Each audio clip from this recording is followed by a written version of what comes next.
"I'll give you a home if you give me your heart," the cowboy said, while she stood in ashes of her house. The fire had burned so hot it took the sound out of the morning. Smoke hung low over the cottonwoods by the creek, and the place where her cabin had stood was only a black scar in the dirt. Boards curled like old paper, iron stoves sunk crooked in the ash. Eliza Ward did not cry.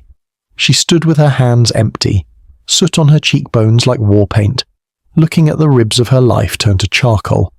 The wind lifted a corner of a charred quilt and set it down again. Chickens scratched at the edge of the ruin, as if there might be grain hiding under all that black.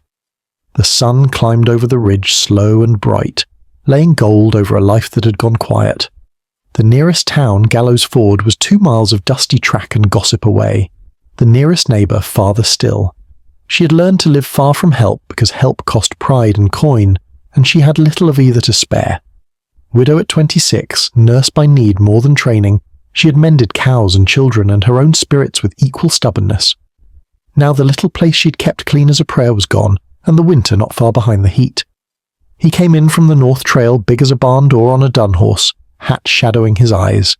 He did not shout or ride hard, just eased down toward her yard, as if he belonged anywhere a hard day was happening. Elijah Kane. Folks called him Eli the Giant when they were feeling bold and safe. He was the quiet sort who hauled timbers for half the county and broke horses the other half could not halter. Shoulders like a beam, hands like tools a man inherited from his father and kept oiled. He swung down and took his hat off and held it by the brim with the care men give good things. His voice was simple as riverstone. "Ma'am." Smoke drifted between them, and she heard a beam settle with a soft, tired sigh. Eliza looked at him and said nothing. She was not a woman who filled silence with talk. He studied the burn the way a carpenter studies a crooked wall, seeing the truth under the mess. Then he said the 6 words that would change her life, said them plain as weather. "I'll give you a home," he told her, "if you give me your heart." The wind pushed hair across her mouth. She tasted ash and old fear. People like to offer things to widows' advice, opinions, sometimes pity folded in sugar. No one offered a home like a promise forged in daylight. She stared at him and saw he meant it. In his grey eyes there was no hurry, no smooth, just a steadiness that made something inside her shift with a small clink, like a lock remembering it had a key. "You don't know me," she said. Her voice was hoarse and low. She hadn't used it since she'd woken to the smell of smoke and the sound of chickens screaming. "Know enough," he said. "You work when others quit. You keep folks alive when the doctor's 3 days away. You don't take what you don't pay for." He glanced at the ruin. "You deserved better than this." A piece of roof, black and thin as burnt bread, broke and drifted down. From the creek a pair of red-winged blackbirds called like someone trying to laugh through bad news. Eli reached into his coat and drew out a small bundle wrapped in a square of blue cloth. He opened it like a man showing proof. Inside lay a wooden figure, the shape of a running deer, smooth as river-polished bone, the grain of the wood following the curve of muscle the way a good seam follows a body. "Made it last winter," he said. "Hands need to make things when the dark runs long." He set it on a flat stone where the sun could touch it. The deer looked ready to leap from the ash. "You keep that," he said, "for luck." She did not pick it up. She kept her hands by her sides and watched the steam curl up from the wreckage of her stove like some stubborn spirit still trying to make coffee. "Fire start on its own?" he asked after a time. "No." The word was a stone dropped in a well.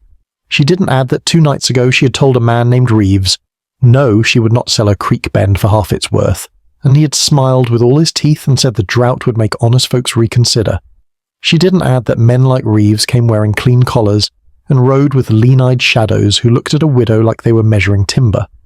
Truth made trouble when it was spoken too early. Eli looked at the thin line of boot prints in the powdery road, the trampled patch by the woodpile where a second set had stood.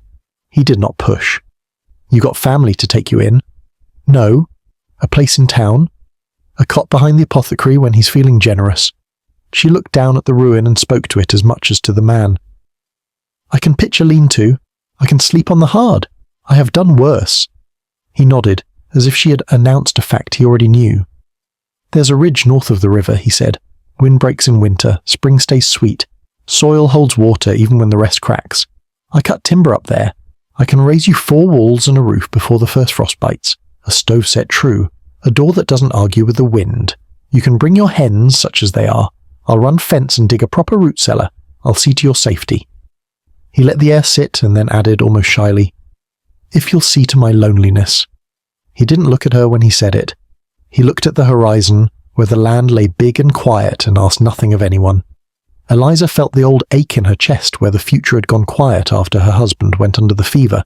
She had learned to sleep light, to carry her own water, to read the sky. She had learned not to want more than what a day could hold. This offer was more. It was a doorway. She could feel the town's tongue already wagging, feel the weight of women's looks through lace curtains, men's jokes said soft enough to dîner later. She could feel danger too, like a splinter under skin reeves, would not like a woman refusing to be moved, and he would like it less if she had a giant at her side. "You are a stranger," she said. "So are you," he said, and this made her mouth twitch in something close to a smile, the first in too long. He bent and lifted a piece of half-burned beam with his gloved hands, hefting it like nothing. The muscles in his arms spoke a language she trusted, work. He took his coat off and set it over a low stump, then shrugged out a wool blanket from his saddle roll and shook it once. "You're shaking," he said gently, and only then did she notice the tremor running through her. He put the blanket around her shoulders like a roof, careful not to touch more than the fabric would allow. Heat bled back into her like colour into grey cloth. "I speak plain," he said.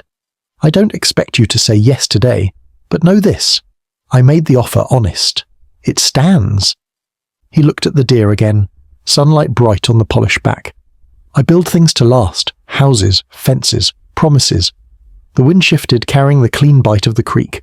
Somewhere downstream, someone's dog barked twice and stopped. Eliza reached out finally and lifted the carved deer. It was warm from the sun, heavier than it looked. The smooth wood fit her palm the way a good tool fits a hand. She closed her fingers and felt how something small could hold. "I need to fetch what can be saved," she said. He nodded. "I'll help." He did not ask leave, he waited for it.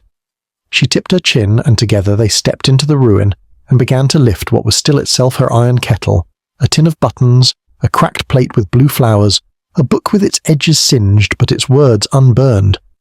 The chickens drifted closer, hopeful, and he scattered a handful of oats from his saddlebag as if he had planned for them, as if he knew every small hunger on this place by heart. When the sun reached the cottonwood tops, she had a neat pile of salvage, a small island of order in a sea of black. He had stacked ruined boards aside for hauling, set the stove upright, tied his horse to the post that had not burned. Sweat darkened his shirt. Ash made grey maps on his forearms. He straightened and looked toward the road that led to town. Hoof dust rose there, a smudge moving steady as a thought you don't want. Eliza followed his gaze and felt the hair lift at the nape of her neck. Reeves rode in the lead, hat clean, smile already forming like a knife turned sideways. Eli's voice was very quiet. "You still have that blanket," she nodded. "Good. Keep it around your shoulders and let me talk first." The dun horse flicked an ear. The wind died. Even the blackbirds went still. The morning, which had been ruined and then mended a little, leaned toward trouble. Reeves rode like a man who believed the road bent for him. His coat was fine wool, black as crow feathers, and his boots shone despite the dust curling off his gelding's hooves. 2 men came behind him, lean and slouched in their saddles, eyes moving in quick, measuring sweeps. They wore their guns low, not for fashion, but for reach. Eliza had seen the pair before hanging around the livery, drinking more than they could pay for, watching people with the patience of wolves. Reeves reined in at the edge of the yard, careful not to tread his horse onto the scorched ground. He looked at the black ruin as if it had confirmed something he'd been telling himself all along. "Well now, Mrs. Ward," he said, his voice rich with false sympathy. "Terrible misfortune you've had here. Fire's a cruel visitor, comes quick and leaves nothing but sorrow." His gaze slid to Eli, lingered a fraction too long, then returned to her with a smile just short of polite. "But maybe fortune's turned in your favour after all. I've come with an offer that'll see you right." Eliza pulled the blanket tighter, not because of the chill, but to keep her hands still. "I'm not selling the bend," she said. Reeves's eyebrows lifted, the expression almost theatrical. "Even now? With nothing left but ashes?" He spread his hands, showing empty palms. "I'll be generous. Enough to get you a decent place in town, maybe even a fresh start east if you've had your fill of this wild patch of nowhere." Eli shifted his weight, not moving closer, but somehow filling more of the space between her and Reeves. His voice was quiet, meant for solid ground rather than crowds. "She's already given you her answer." Reeves looked at him fully then, and his smile thinned. "Mr. Kane, isn't it? You've no say in this matter." "That so?" Eli asked, still calm. "It is," Reeves said, turning back to Eliza. "Your husband's been gone near 3 years. May God rest him, and you've kept this place going alone. Admirable, but hard on a woman. This fire, well, maybe it's Providence telling you it's time to let go. I'll take the land off your hands before winter makes up your mind for you." Eliza kept her eyes on him. "I've lived through worse than winter." The two men behind Reeves let out small, derisive chuckles, but quieted when Eli's head turned their way. Something in his grey gaze seemed to weigh them like meat on a butcher's scale. Reeves's tone cooled a notch. "I'd think carefully before refusing me outright, Mrs. Ward. Accidents happen out here, livestock wanders off, wells go bad, supplies run thin. The territory's not kind to folks who insist on going against good sense." Eli stepped forward then, slow as a man wading into deep water. "And yet," he said, "sometimes the territory respects those who stand their ground." Reeves's jaw tightened, but the smile returned sharper. "I'll give you a few days to reconsider. Think about where you'll sleep when the nights turn cold." He tugged his reins, and his gelding sidestepped neatly. "Come on, boys." They rode off toward town, dust hanging in their wake like smoke that wouldn't clear. Eliza let out a breath she hadn't realized she'd been holding. "You didn't have to speak for me," she said, turning toward the pile of salvaged things. "Didn't speak for you," Eli said. "Just made sure he heard you." He picked up the kettle they'd rescued and set it by her boots. Men like Reeves think persistence wears folks down. If you bend even a little, they'll keep pushing till you break. She crouched and began packing what she could into an old grain sack. "And you know this how?" His eyes flicked to the road, then back. "Let's just say I've seen it before." They worked without more talk, loading his horse with the heavier items.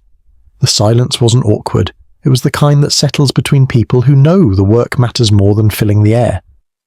Every so often, Eli's shadow passed over her, and she felt strangely steadier for it. When the sun dipped toward the far ridge, he tied the last of her things onto his saddle.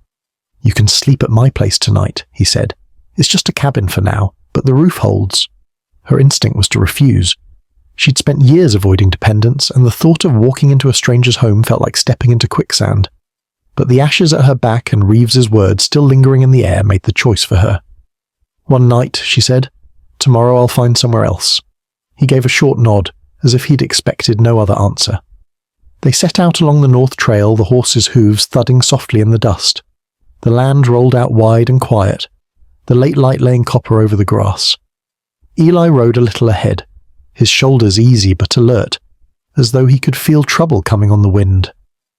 Once, when the path narrowed between two stands of cottonwood, he slowed so she could ride even with him. "The place I told you about," he said, "is not much now. But it's got good bones. Water year-round, sheltered from the worst of the wind. I've been cutting timbers there for months. Figured I'd use them for a barn. Could be a house instead." She didn't answer. The word house had weight she wasn't sure she could carry just yet. The trail turned uphill, winding between pines. The air cooled, scented with sap and the faint metallic tang of running water. They topped the rise and came into a clearing that seemed to hold its own light. A spring bubbled from the base of a rock face, feeding a small creek that cut through the grass. To one side, stacks of neatly cut logs waited like soldiers at attention. A frame stood half-raised, 4 posts, crossbeams, the beginning of walls. Eli swung down and began untying her belongings from his horse. "We'll bring your things inside," he said, meaning the frame, though it was open to the sky. He carried her grain sack as though it weighed nothing, setting it in a dry corner under a tarp. "There's a lean-to round back. Not much, but it'll keep the dew off." Eliza took in the place, the straightness of the timbers, the way the posts were sunk deep, the notches cut with care. This wasn't work done in a hurry. It was built with patience, the kind that expects to last. When the stars came out, they ate bread and cheese by the fire pit, the flames painting his face in warm and shadow. He spoke little, asking once if she was warm enough, once if she wanted more coffee. She kept her answers short. Words felt dangerous tonight, as if saying too much might tip her into something she couldn't undo. Much later, when she lay under the lean-to, listening to the creak and the low murmur of him tending the fire, she thought of the carved deer in her pocket. She turned it in her hand until the shape of it pressed into her palm. It felt like a promise, not the kind spoken to charm a widow, but the kind a man carves into wood because he means it to outlast him. Somewhere down in the dark, a wolf howled, the sound long and lonely. Eli's voice came from the firelight, steady as if he were talking to the night itself. "We'll keep watch," he said. "Nothing's coming through here without me knowing it." And for the first time since the fire, she closed her eyes without expecting to wake to loss. Morning came soft over the ridge, the sky a pale wash that promised heat by noon. Eliza woke to the smell of coffee and the muted ring of an axe striking wood. The lean-to had kept the night damp off her, and the blanket, his blanket, still held the faint scent of pine smoke and something steadier beneath it, a kind of clean that came from hard work outdoors. She sat up slowly, muscles stiff from the days of strain, and stepped out into the clearing.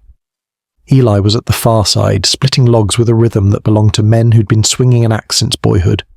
Each stroke was deliberate, as if he measured the world one piece of timber at a time.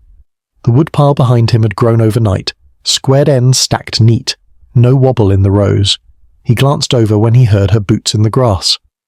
"Coffee's on the flat rock," he said, nodding toward the fire pit. His shirt sleeves were rolled, forearms corded with effort, hair damp at the temples. She poured herself a tin cup full, the heat biting through the morning chill, and watched him work. There was something about the way he handled the axe, no wasted motion, no show, that made her feel both wary and oddly secure. When he set the axe aside and came over, she handed him the second cup she'd poured without asking. He took it with a small nod, sat on a log, and drank like a man who knew the worth of coffee in the early hours. "I'll ride into town this afternoon," he said. "Pick up nails, some hinges, need to see about a stove." He looked at her then, steady. "If you'd rather stay here, I'll leave you the rifle." Eliza shook her head. "I've got things in town I need to tend, and I should see how the apothecary's getting on without me." She didn't add that she wanted to know what Reeves was stirring up. The man's kind of trouble spread like rot under floorboards. You didn't always hear it until it was too late. They rode in silence, the trail down from the ridge easier in daylight.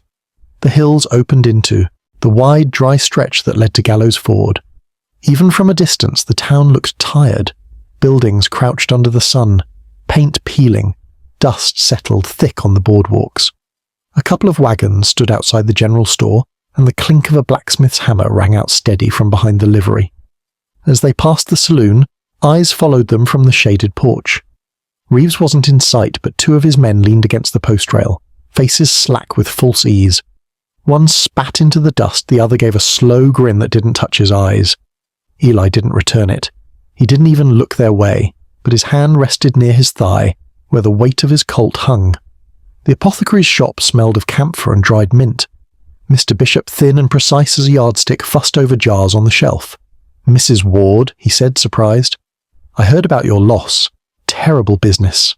His glance flicked to Eli and back. "If there's anything you need..." "I've still got patience," she said simply. "I'll be using the back room for now, if that's agreeable." He hesitated only a moment before nodding. "Of course, you've done this town good service." But she caught the unease in the way he arranged a jar that didn't need arranging.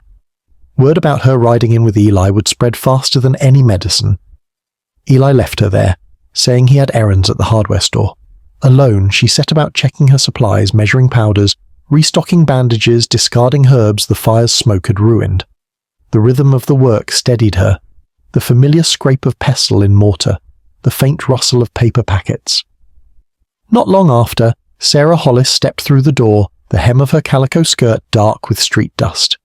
"You're alive, then," she said without preamble, eyes bright with the relief she wouldn't voice outright. "I saw the fire from the churchyard, thought I'd see smoke for a week." "It's gone," Eliza said, keeping her voice level. "What could be saved is at Kane's place." Sarah's eyebrows shot up. "Kane's place? And you rode in together?" Eliza didn't rise to it. "He offered shelter. The ground's good up there." Sarah leaned on the counter, lowering her voice. Word is Reeves was asking after you yesterday. Said you might be reconsidering your claim. I'm not, Eliza said flatly. Well, you'd better say it loud, because he's sniffing around everyone. The Morrison widows had 2 visits from his men, and old Mr. Talbot found his fence line cut. Reeves isn't just buying, he's pushing. Eli came back then, carrying a small sack of supplies and a wrapped parcel. He set the sack down and handed Eliza the parcel. For you. Inside was a folding clasp knife, its wooden handle smooth, the blade bright. For when I'm not near enough, he said. Sarah looked between them, curiosity sharp, but said nothing more. She took her leave with a squeeze to Eliza's arm that said more than words. By late afternoon they started back toward the ridge. The sun lay low, heat, shimmering off the plain. About halfway home, they came to the bend where the trail narrowed between 2 rock outcrops. Eli slowed, scanning the ground. Hoofprints, fresh and heavy, cut across the dust. He dismounted, crouched, ran a hand over the tracks. 3 horses, he murmured. 2 headed toward town. 1 came this way, then turned back. She felt the prickle between her shoulder blades. Reeves? Could be, or just riders passing through. But his tone said he didn't believe that. They made the rest of the climb without meeting anyone, but Eli's gaze kept sweeping the ridges. In the clearing, he stabled the horses and went to check the line of logs. Eliza busied herself with a pot of beans over the fire, but her thoughts kept circling the prints in the dust. When he came back, the sun had slid behind the trees and the air held a cool edge. He stood by the half-built frame, looking at it as a man looks at something he's sworn to finish. Tomorrow, he said, I'll start laying the floor. You'll see how it comes together. She ladled beans into tin bowls, set one in his hands. It's already coming together, she said before she could stop herself. He looked at her then, not with surprise, but with the quiet recognition of a man who knows the value of small truths. And in the space between the crickets starting up in the grass and the creek, whispering over its stones, the clearing felt less like a stranger's camp and more like a place that might hold. By the next morning, the air smelled of rain, even though the sky was still a washed-out blue. Eliza woke earlier than she meant to, the steady thud of hammer on wood carrying through the clearing. Eli was already at work, crouched over one of the floor joists, driving nails with an even, unhurried rhythm. She watched from the edge of the lean-to for a moment, noticing how he measured twice before each cut, how he set the nail straight before lifting the hammer. This was a man who didn't believe in rushing the foundation of anything. You'll scare the deer away with all that racket, she said as she walked over. He glanced up, half a smile tugging at his mouth. Better they stay clear until the walls are up. You sleep well? Well enough. She didn't mention that she'd woken once in the night to the sound of a twig snapping somewhere beyond the circle of the firelight, or that she'd seen the glow of his cigarette on the far side of the frame, where he'd been sitting with his rifle across his knees. By mid-morning, she had set a small washpot to boil by the fire and was scrubbing the smoke-stained kettle they'd saved from the ashes. Work made the hours pass cleanly. Eli finished the joists and began laying the first planks for the floor. Each one fit snug against the next, no gaps, no warping. The scent of fresh-cut pine mixed with the faint metallic tang of the spring water trickling through the grass. It was near noon when the sound of hoofbeats came from the trail. Not the slow, even pace of a neighbor passing through, but a harder, faster rhythm. Eli straightened, set down his hammer and wiped his hands on a rag. He didn't reach for his rifle, but he didn't move far from it either. Eliza stepped up beside him, the wet cloth dripping in her hand. From between the trees rode a boy on a paint pony, no more than 14, hat too big for his head. His shirt was torn at the shoulder and his lip was split. He pulled up in the clearing, chest heaving. "They told me you'd be up here, Mr. Kane," he gasped. "Slow down," Eli said, already striding to the boy and taking the pony's reins. "Who told you?" "Mr. Pete from the store said you'd help." The boy glanced at Eliza, then back to Eli. "Garrett's men. They come to our place this morning. Said Pa owed back rent on the pasture. Pa told him no, he bought it outright. One of them hit him. Ma's got him on the bed, but he's hurt bad. Garrett." She'd heard the name before, whispered in town alongside words like title dispute and tax lien. Reeves was bad enough smooth lies and thin threats, but Garrett was the sort who didn't bother with smooth. Eli's jaw tightened. "How many men?" "3. Took 2 of our cows when they left. Said they'd be back for the rest tomorrow." Eliza was already moving, fetching her medical bag from under the tarp. "I'll go," she said. "You'll ride with me," Eli corrected. He handed the boy a canteen and nodded toward the lean-to. "Drink. We'll leave in 5 minutes." They rode fast down the trail, the boy's pony keeping pace just behind. The land fell away in a series of slopes and dry washes, the wind carrying the smell of dust and sage. When they reached the Carter place, a low sod house with a half-collapsed barn, Eliza saw the damage before she even dismounted. One door hung crooked, the yard trampled, the chicken coop gate swinging open. Inside, the air was close with the scent of blood and boiled cloth. Mr. Carter lay on the bed, his face grey, breathing shallow. A bruise spread dark under his ribs. Eliza set her bag down and began to work, her hands steady as she checked for broken bones and internal bleeding. "He's lucky," she murmured after a moment. "Nothing's punctured. But he needs rest, and something for the pain." Eli stood in the doorway, scanning the yard through the gap in the wall. "They'll be back," he said flatly. Mrs. Carter's eyes flicked to him, wide with fear. "We can't fight men like that."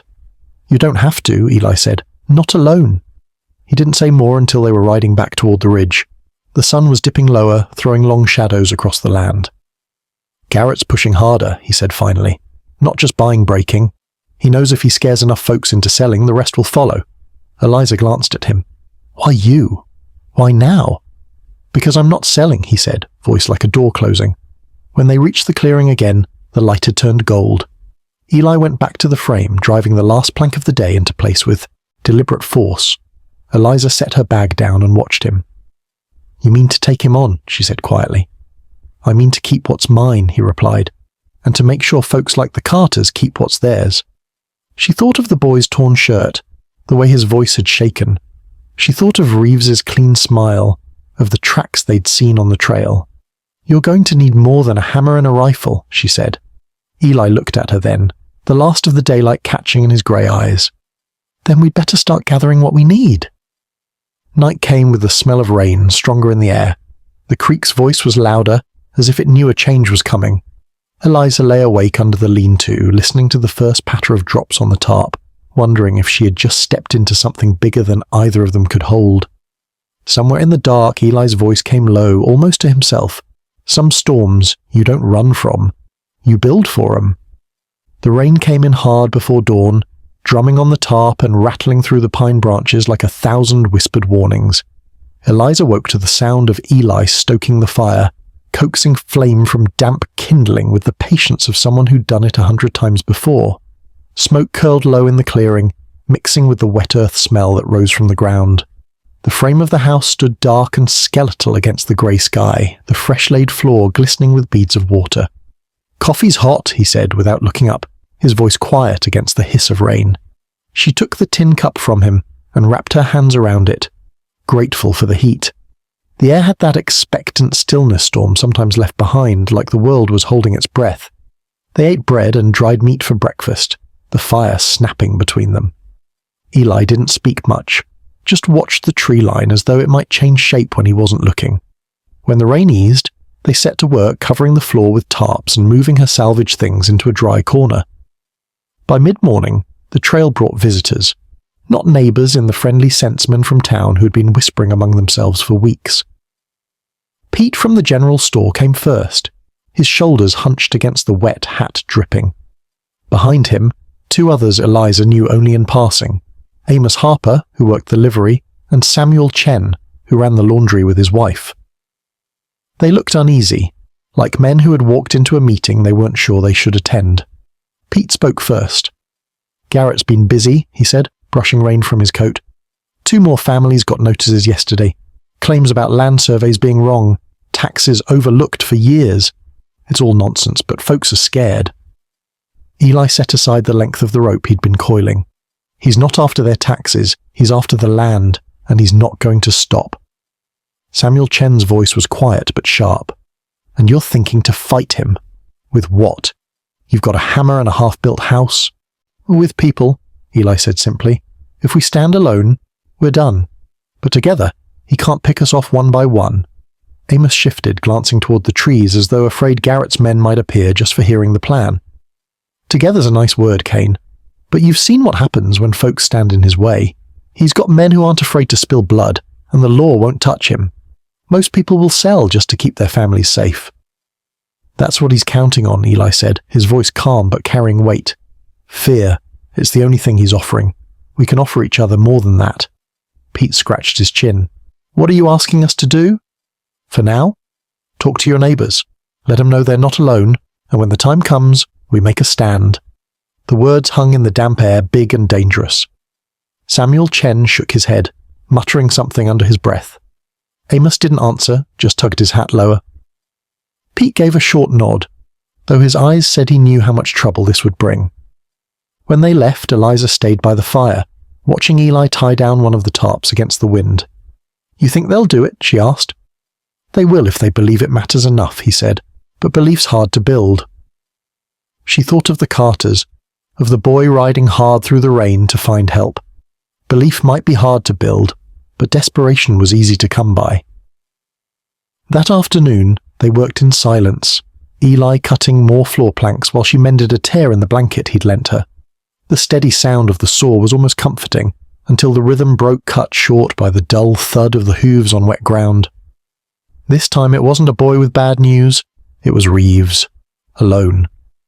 He rode into the clearing as if the rain and the climb up the ridge were nothing to him.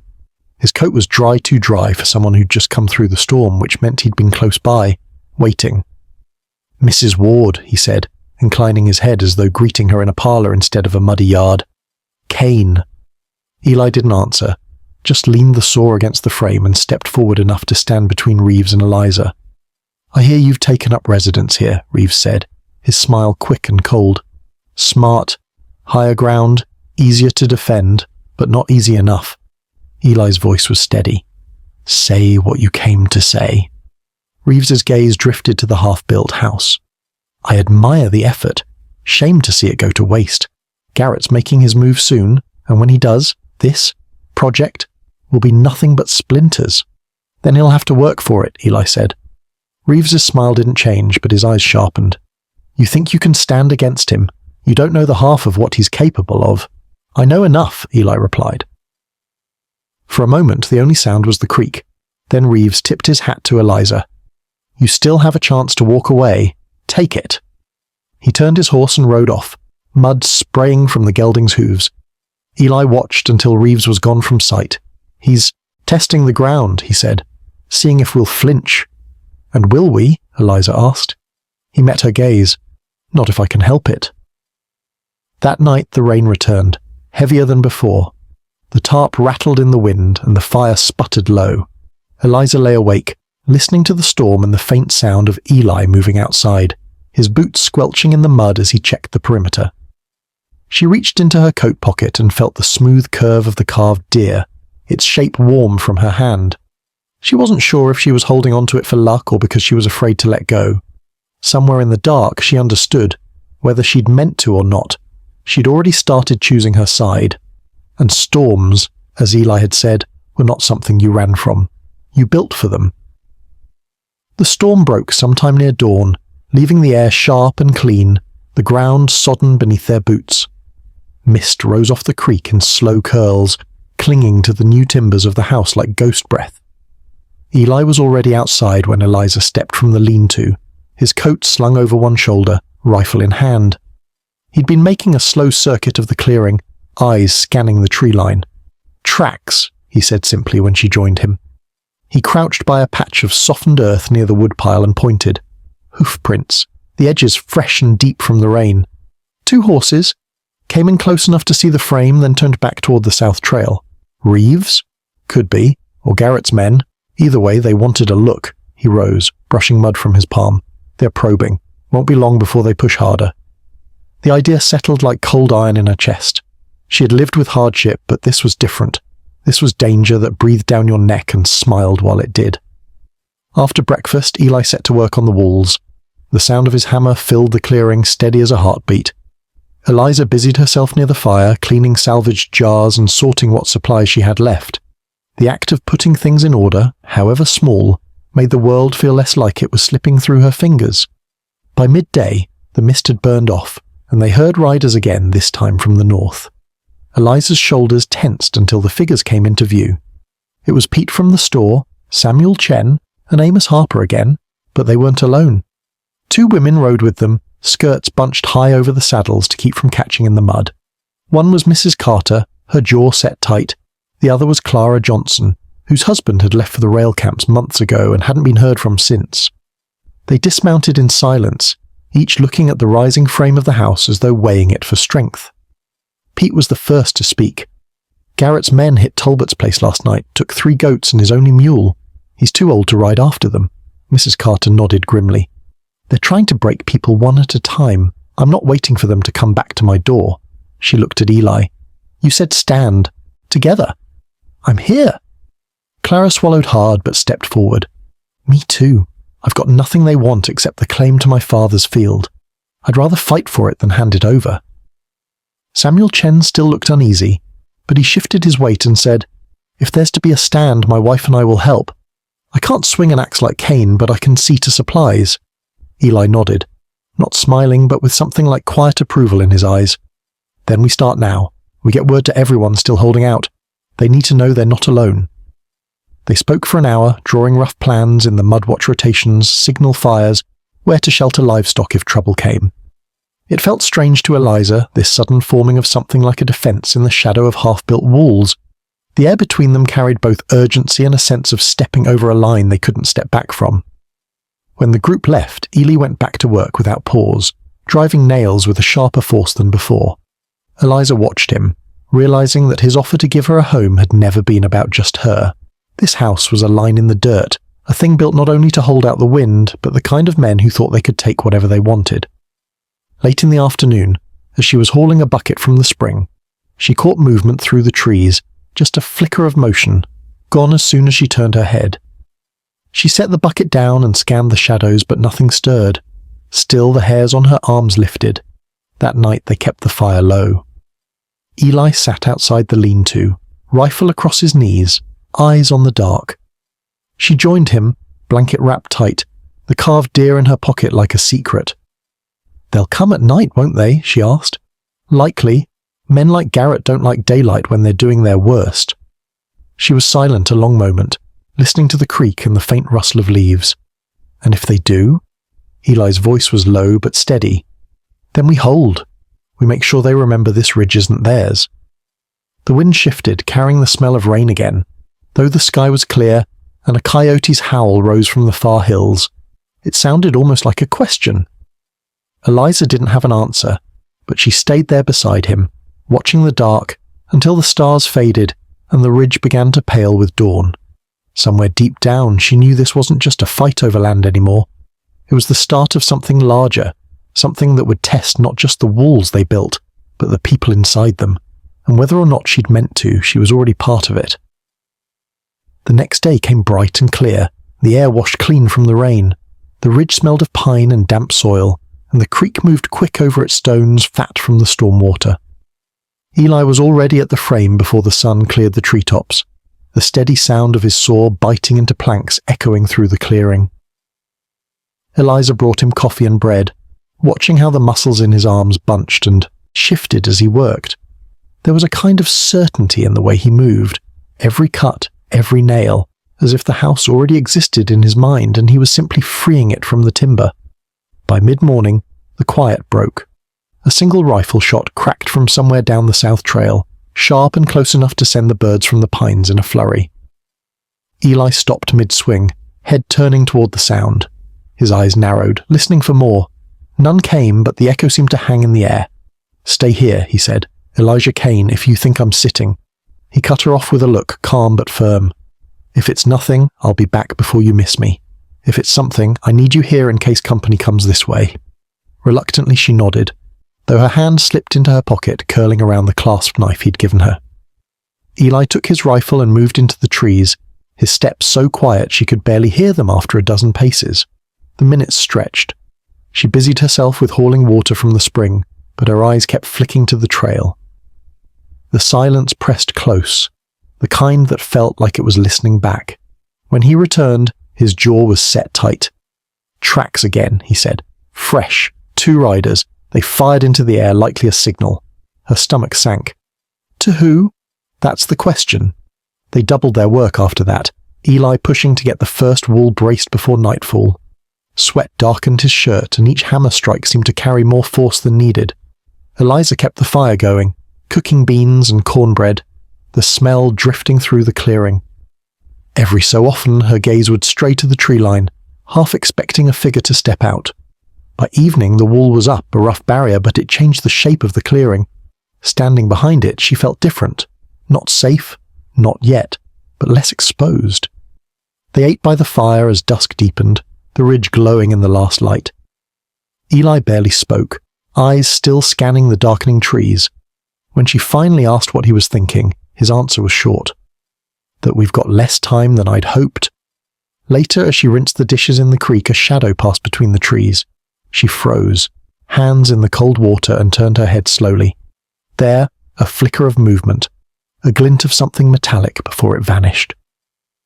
She moved quickly back to the fire. "Someone's out there," she said. Eli didn't hesitate. He doused the flames with a bucket, plunging them into darkness. The stars above came out sharper, the night around them thicker. "Inside," he said quietly, guiding her toward the lean-to. They waited in the dark, listening. The forest had gone still, even the creek sounding muted. Then, from beyond the wall, came the soft creak of leather and the faint jingle of tack. Horses, more than one. Eli's voice was barely a whisper. "They're feeling us out." The riders didn't approach further. After a few minutes, the sound faded, swallowed by the night. Still, neither of them slept much. Eli stayed outside with his rifle, and Eliza lay awake, the carved deer in her palm tracing its smooth lines over and over. At first light, they found proof hoofprints just beyond the tree line, deep and deliberate, as if the riders had stood there a while. No attempt to hide them. "They want us to know they were here," Eli said grimly. "Why? If they mean to take it, why wait?" He looked toward the horizon, where the land stretched empty and bright. "Because they're gathering, and when they come, they'll come to break more than boards." Her breath caught at the weight in his voice. "Then we better be ready." He met her gaze, and for a moment the quiet between them was full of something unspoken fear, yes, but also resolve. Then he turned back to the wall, picking up his hammer. They worked harder than ever that day, the sound of construction echoing across the ridge. Each board, each nail felt like part of a race against an unseen clock. And as the sun sank low again, painting the new wall gold, Eliza knew the waiting would be the hardest part, because every shadow stretching across the clearing might be the one that finally moved. The last few days before it happened felt like the air before a lightning strike charged, waiting to split. Word from town trickled up the ridge in fragments. Amos stopped by with a sack of nails and a warning. Garrett had been seen riding with Reeves, the two of them talking quiet outside the saloon. Samuel Chen brought a bundle of flour and salt, saying 3 more families had sold their land outright and left in the night. And Pete? Pete came with his hat in his hands, saying nothing at first, just looking at the half-built walls as if weighing their chances. "They're coming," he finally said. "Tomorrow or the next." Reeves told anyone who'd listen that Kane's holding land that belongs to Garrett, and that he means to take it back. Eli only nodded, but Eliza saw the line his mouth had become. They had finished the main walls that morning, enough to give shelter and shade, though no doors yet. Now it looked less like a skeleton and more like a home, but it was also a target. When night came, they kept the fire small. Eli walked the perimeter with his rifle, every step measured. Eliza stayed near the lean-to, the knife he'd given her tucked into her belt, the carved deer warm against her palm. She didn't try to sleep. Neither of them did. It was just past midnight when the sound came low at first, like the hum of wind in a far canyon. Then the rhythm of hooves grew clear, carrying through the trees. Eli crouched by the half-finished wall, signaling her to stay low. Shapes emerged in the moonlight. 6 riders, their coats dark, rifles slung easy. At the front, Reeves on his black gelding, the pale flash of his grin visible even from the shadows. "Evening, Kane," Reeves called, his voice smooth as creekstone. "Figured I'd save you the trouble of moving your things. We'll haul 'em down for you once we're done here." Eli stood, the rifle steady in his hands. "This ridge isn't yours to take." Reeves's smile didn't falter. "Everything's for the taking if you've got the grit. Garrett sends his regards, by the way." He tilted his head toward the man riding beside him, a thick-shouldered brute with a scar running from brow to jaw. Garrett himself.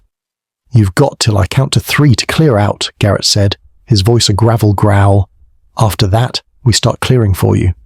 Eliza's pulse thudded in her ears, but she stepped up beside Eli, her voice cutting across the clearing. You'll have to burn it like you burned my home, and this time, you'll have to burn me too. Garrett laughed, but there was no humor in it. Suit yourself. Before he could count, a voice rang out from the tree line. Or maybe you boys are outnumbered. Figures stepped from the shadows, Pete, Amos, Samuel Chen, and behind them 6 more, each carrying a rifle or a shotgun. Mrs. Carter stood near the front, her skirts muddy, her husband's old hunting piece in her hands. Clara Johnson, jaw tight, had a pistol leveled at Garrett.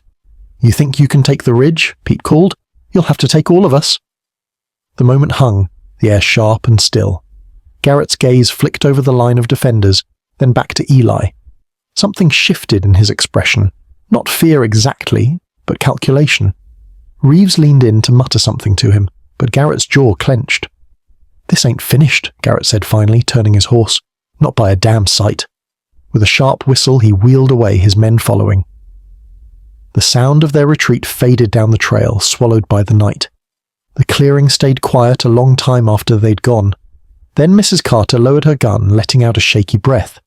They'll be back, Eli nodded. Then we'll be ready. One by one, the others slipped back into the trees, returning to their own homes. Eliza and Eli stayed by the low fire until dawn, watching the ridge as though expecting the riders to appear again at any moment. When the first light touched the walls, Eliza stepped inside the frame, looking out at the view over the valley. You think they'll try again? She asked. They will, Eli said.